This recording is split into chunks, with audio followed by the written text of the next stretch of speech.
Welcome to Street Talk with Loretta Rose. Today's special guest will be the founder of the D.S.O.S band. His name is Charlie Bynam Jr. And today we are going to hear the life story of him as a musician. He's going to give us more insights on his life and the journey of a musician. Yes, he is from the local area, Mr. Charlie Bynam Jr. We're going to talk about all the great things that he's been doing in the band and all the great places that they are opening up. Stay tuned. I'm Loretta Rose here on CTV Beam.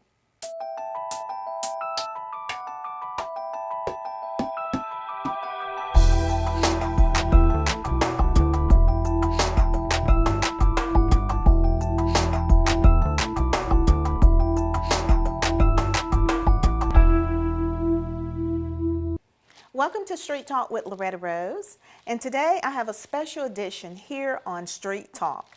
Today I will be having the guest of the D.S.O.S band, the founder, Mr. Charlie Bynam.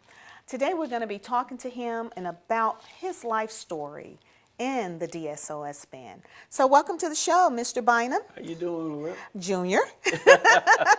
That's important. Yeah. So thank you for being on the show. Thanks for having me. And first of all, before I go forward, I want to say I am proud of you. Thank you. Your life is an amazing story that should be told. Oh, yeah. So thank you for sharing it with us. And another thing, I want to say congratulations. You have just received a proclamation. Yes, we did. Tell us about that. How does that feel to receive a proclamation in the city that you come from, Columbus? Well, I'm ecstatic about it. I mean, all the hard work and all the time and all the effort and all the blood, sweat, and tears in this music, because I'm passionate about this music. So, it's good to be recognized for all the hard work, from your own hometown. Yes, that's a good feeling. Yeah, it is. That is a real good feeling. And a lot of people, today I want people to get to know the man behind the music. That's what this interview is all about. Talking about highlighting the person behind the music. A lot of people hear the D.S.O.S band, the D.S.O.S band. But who make up the D.S.O.S band? First of all, how long the band has been an establishment? Well, D.S.O.S been together since '92. Our name first was Onyx. So when the rap group Onyx came out, we had to change it. So that's what it was called, Deeper Shades of Soul. And then as time went on, people started saying D.S.O.S for the initial. So, okay, Yeah. You're bringing the connection. So D.S.O.S is Deeper Shades of Soul. I like that. That's what it stands for. A lot of people don't know that. No, There's a meaning behind the name. Yeah, it is. It is. I like that. I like that. So it was established in 1992. Fast forward. How many members in the band? Right now it's 7. 7. Yeah, 7. And I'm telling you, I have heard you guys play. It is a good time. Oh, yeah. I'm all about that good time. A good time. I heard you play at, I think it was like a 50th birthday party. Mm-hmm. And it was like a huge concert. It was like the Kool and the Gang. It was like the Temptation. I mean, you brought so many years, Yeah. so many genres of music in that one night. I mean, it takes some skills to do that. Yeah, it takes some skills. We play that feel-good music. That's what it is. I wanted it to feel good to you, take you back. I want you to have a good time. I want you to go home tired. You know what? And that's true, because Yeah. my husband and I, we were there, and you said it right. It's that feel-good music, because we felt real good. Yeah. We felt real good. And there was so much love. And people that were with couples, they were enjoying the music. It was so much love in the atmosphere. And that's the type of music, we grew up with. Oh, yeah. That's the type of music we grew up with. And so I want to know, because I know to see what we see now, there has been a process. There had to be a starting point Oh, yeah. to get to here. A lot of people see this makeup, but they don't know where it all started. They don't know the journey that it took to get to see all of this. Now we're seeing Proclamation, you know, you're touring and going and doing music here and there. You're opening up for a lot of great R&B sensations. But there was a starting point where it all started. When, I would say this, when did Charlie Bynam Jr. first fell in love with music? You know the feeling when you fall in love, right? Yeah. You'll never forget it. Yeah. When was that moment, that defining moment when you fell in love with music and you knew this is what I want to do? When I was 5 years old, my grandmother used to listen to James Brown all the time on W.O.K.S. I remember listening to it going to school. I was going to Mally Taylor's on Casita Road, and I fell in love with James Brown. So I learned how to do the James Brown, the dances and stuff, and she said, come here and do the James Brown. And she'd give me a dime or a nickel, and I'd run to the store. So it started with that right there. And then when my dad's military, so when he got stationed overseas to Berlin, I never forget it. I was in the living room, and that's when they had them big stereos that looked like a big, like some furniture, you know, the ones that big long ones. Yes. And I was sitting by the speaker, and I was listening to Stevie Wonder's Shooby-Doo Day, and I could hear every instrument in the song. Wow.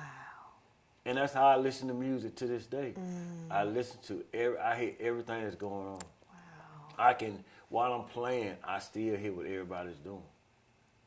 You discovered the gift then. Yeah, and I fell in love with it. I wanted to be a drummer when I first started. I wanted to play drums, but I guess my parents said that's too much noise. And I ended up playing bass. This guy stayed across the street from my grandmother in Carver Heights when I was like 14 years old. He had a bass. So I went over there with him, and he showed me some stuff. He showed me how to tune it up.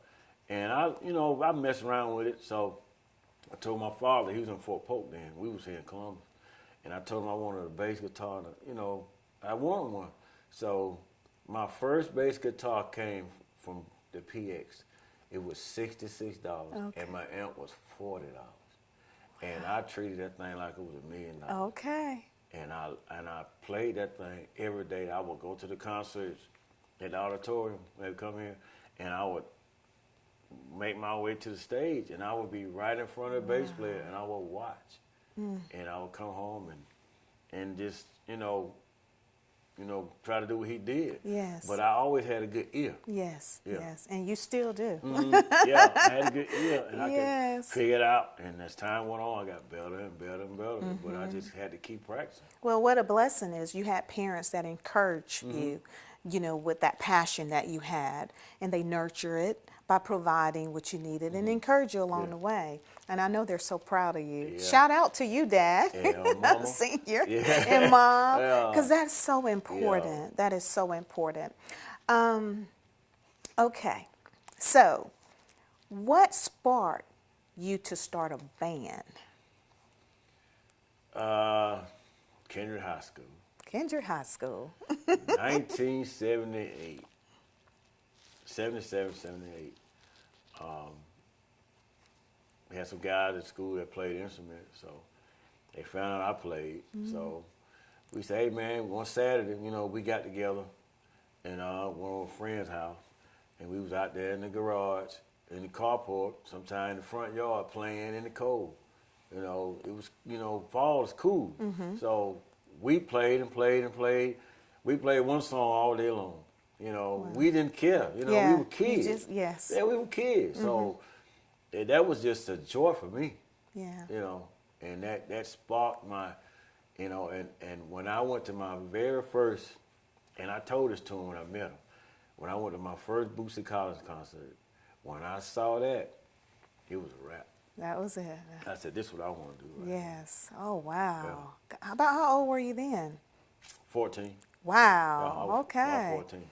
All right. So you decided to start a band, in 1992. And I'm telling you, you all are great. The best I've heard. I mean, live band, the best I've heard. You started the band, and someone may be watching, you know, they go like, oh, I want to start a band, because you see people start up, they lose the passion, or things don't go the way they think it should go. You kept going. You just, here we are, 2017. D.S.O.S. is still in effect. Yeah. What has driven you to keep that momentum that you have? Well, my love for music, and I love to play live. I love playing on stage. I love that. And we had because D.S.O.S. we took a break for a while. We had took a break for about 5 years. We took a break because I went on the road and I started playing with other artists. So when I took a break, when I came back, my drummer I have now, Eric Rose, he told me one day, he called me Uncle Charlie. He said, hey, he said, you need to put the band back together. I said, he said, you need to put the band back together. So when I put the band back together, and with the unit I got now, these guys, he ain't no joke. Wow. Yeah. Oh yeah. Because I knew what sound I wanted. The early D.S.O.S. was fine too, but sometimes you have to grow. Yes. And I was growing, and I was Yes. trying to grow. Absolutely. And I knew what I wanted, and Yes. one thing about it, everybody don't see your vision. Yes. So you had to have the people with you that see the vision you see to make it work. Absolutely. 'Cause one thing I know, and is that everybody who start with you don't usually end up with you. That is so good. You're preaching now, brother. Yeah, yeah. That is so true. That is so true. And I mean, you just hit it right there. With growth comes changes. It does. And sometimes everybody can't adapt to the change. Exactly. But just like you said, you had a vision. And you got to have all the right pieces to that puzzles to see the completeness of it. Exactly. And so that right there will help somebody. That right there will help somebody, because it don't always go the way that you think it's going to go. And so, but your music, again, when I tell you, you guys, when you play, it will, if you don't get up out your feet, out your seat, something wrong, because it's that type of feel. Yeah, exactly. You take us back, and people that love music, they will understand what I'm saying when they hear you play, when they hear you all. Have you ever seen concerts, and when they playing the old school music, how everybody is like almost like at the New Orleans festival and things, like how everybody is just, that's the type of feel that you get when you guys play. And how that make you feel? I know it makes you feel great to see the audience. Oh yeah. We feed off them like they feed off of us. Absolutely. And see, one thing I know about, because I pick the songs and stuff, I have to get the songs that it's about them, it ain't about us. But so you have to get the songs that I know that they want to hear. Yes. So it's not about, you can't play nothing that's go over the head, you know what I mean? You got to hit them right here. That's where that's how we get everybody. We have our fan base is crazy. Yes. You know what I'm saying? Yes. So we get everybody. Absolutely. Yeah. I love it. We're going to take a quick break, and then we're going to be back. We're talking to Charlie Bynam, Jr., the founder of the D.S.O.S. band. We're going to talk about some of the R&B sensation and some of the other artists that he worked with. Stay tuned right here. You're watching CTV Being. I'm Loretta Rose.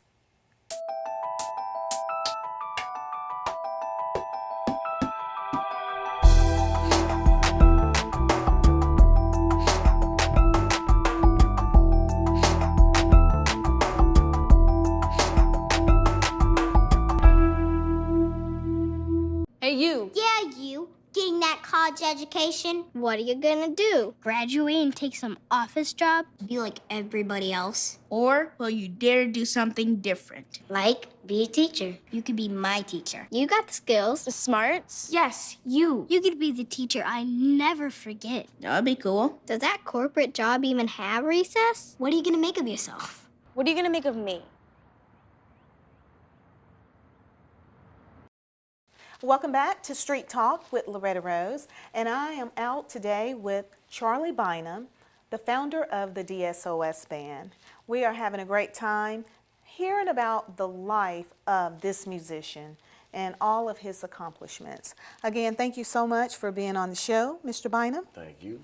Well, what I wanted to ask you is about some of the artists you've had the opportunity to work with, some of the R&B sensation. I know I was at the Keith Sweat concert and at the River Center in Columbus, and you opened up, and that was really, really good. Look, I came in that concert that night in some red heels. Them heels was off. Those heels was off by the time the concert was over.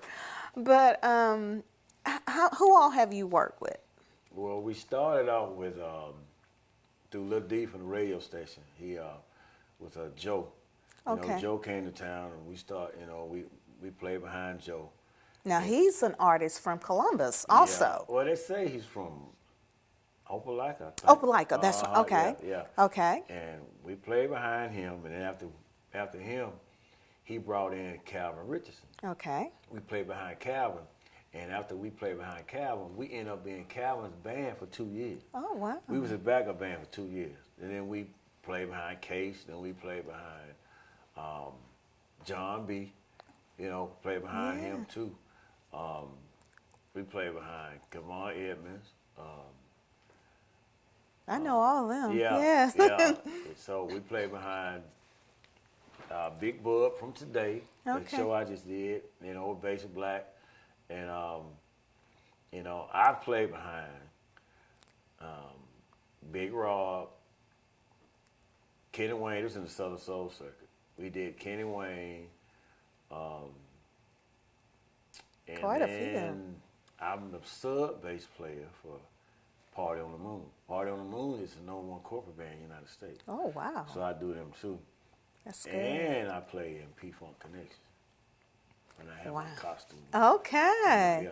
I think you did something with in Tennessee or something with the BB King or something. Montgomery. In Montgomery? We did the casino. Okay. Yeah. You just all over. And that's another thing. You are a traveling band. You are a traveling band.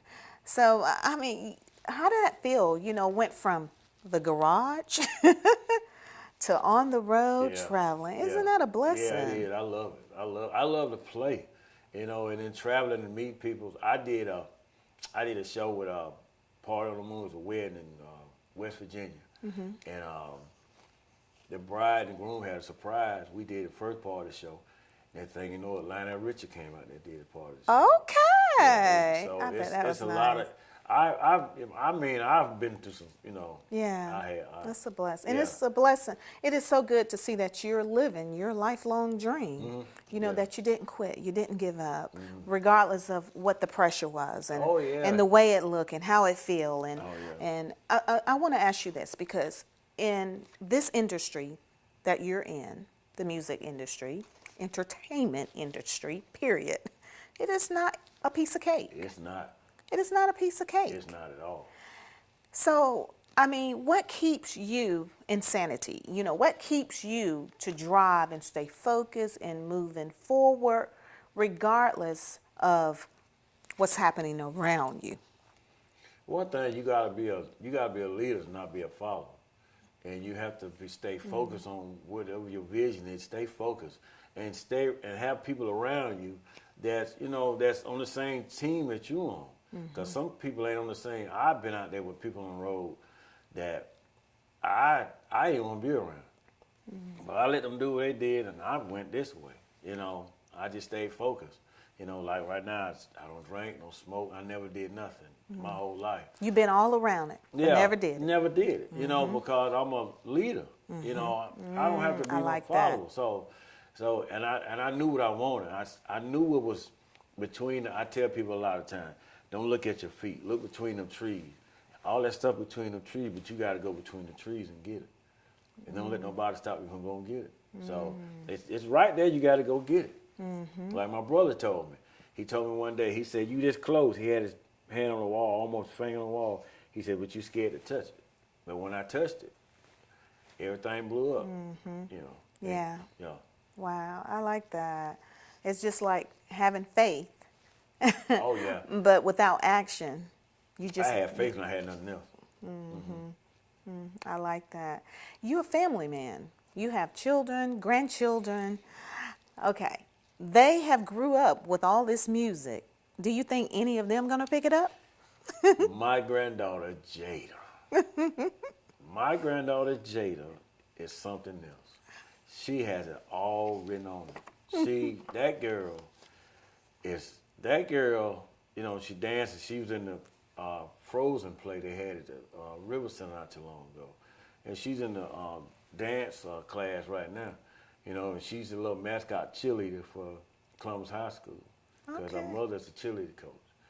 And that girl, I'm just saying, Jada Bynam, Wow. she's gonna be the next one. Okay. Yeah. Passing on Yeah, down. it's gonna be her. Wow, that is wonderful. I love that. You are leaving a legacy. You are living it. Yeah. You are living it, so they have no other choice but to pick it up. That's a good feeling. How does it feel to be an opening act for the Whitewater Classic annual kickoff concert that's taking place? Yeah, that's a big deal for us. You know, we did the very first one. They had. Oh, really? Yeah, we did it with Jagged Edge. Awesome. We did it. So, you know, asking us to come back, that's a big That's thing good. for us. Yeah. That's good. That say a lot. And it's nothing like being home. Yeah. Oh, yeah. You know, giving that good feel to family, you know. Oh, yeah. I love it. You know, I love Columbus. I love Phoenix City. You know, this is my home. This is home. You know, I'm humble, and I'm going to stay humble. Yes. Because my grandmama taught me to be humble. Yes. You know, so, and that's how I am. Yes. And it shows. Yeah. Your longevity has been your proven record, your track record. Your longevity is your track record. And it shows that you had great support system and family. And the community, I mean, they love you. Your name is big here. Yeah. The D.S.O.S. band is big here. My daughter say that all the time. That's good. Yeah. Well, if before we close out the interview, if there are any other inspiring musician that want to venture out, because you dream as a child. You started out at Kendra High School. You had a vision. But if it's someone that's kind of a younger Charlie Bynam Jr., what would you encourage them, on it could on their path with a desire to do that? Because when your mom told you to do the James Brown, you admired James Brown. But there may be someone in the community that admires you more than you, because you're a role model, greater than you realize. So there may be a young person that you may have something to say to them. What would you say to them? Well, one thing, the passion has to be there, because the passion is going to keep you driven. Oh, yes. Sometimes, like, I wanted to give up sometimes. I wanted to quit, but it was always something in me that kept me going. Yes. And you have to be surrounded by the right people. The right people. That's on the same agenda you on. You have to. Yes. And you have to practice. You have to practice. And one thing you can't have in this business is ego. Yeah. Oh, because that's good. the ego will have you at home. Because they will get somebody with a good attitude that might play half as good as you. They'd rather put up with him than to put up with you with an ego. That's true. Yeah. And That's true. So you just can't have one. And it's all about relationship in this business. You got to have a relationship with people, because you never know who you need, and you call. That's right. what it is. That's right. But it's that passion. Yes. If you really want to do this, go out there and get it. It's there. Wow. I'm a living witness. You can go get it. You are that, brother. I appreciate you sharing your story. And one last thing we're going to share before we close out. You have your own bass strings? Yes, I do. Tell us about that. Well, I have my own bass strings on Thomas Vinci String Company out of New York. And it's the Charlie Bynam Jr. series strings, bass strings. I have the lightest bass strings out on the market. And people think to get bottom, you need to have heavy strings. It's not the truth. You know, a G note is a G note. An E note is an E note.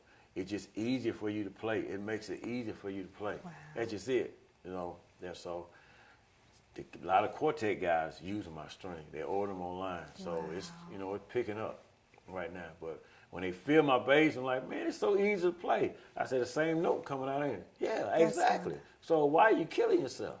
Yeah. That's the teacher in you. Yeah. That's the teacher, and experience taught you that. Exactly. You know, Yeah. I put my own string together for years. And then I got with this company, and they asked me, did I want my own signature series? I said, yeah. That is wonderful. And that's what happened. Wow. So if people are interested, how do they go about getting it? Right now, they're selling them on eBay and Amazon. Okay, Yeah. good. All right, all right. And what's the name of it again? It's Thomas Vinci, Charlie Bynam Jr. signature string, 4 strings and 5 string set. Wow, that's all right. I'm proud of you. Thank you. You have been watching Street Talk with Loretta Rose, and today our special guest has been the founder of the D.S.O.S band, Mr. Charlie Bynam Jr. We hope you enjoyed the show, and we appreciate him sharing his life story and his journey as a musician. You've been watching CTV Bean. I'm Loretta Rose.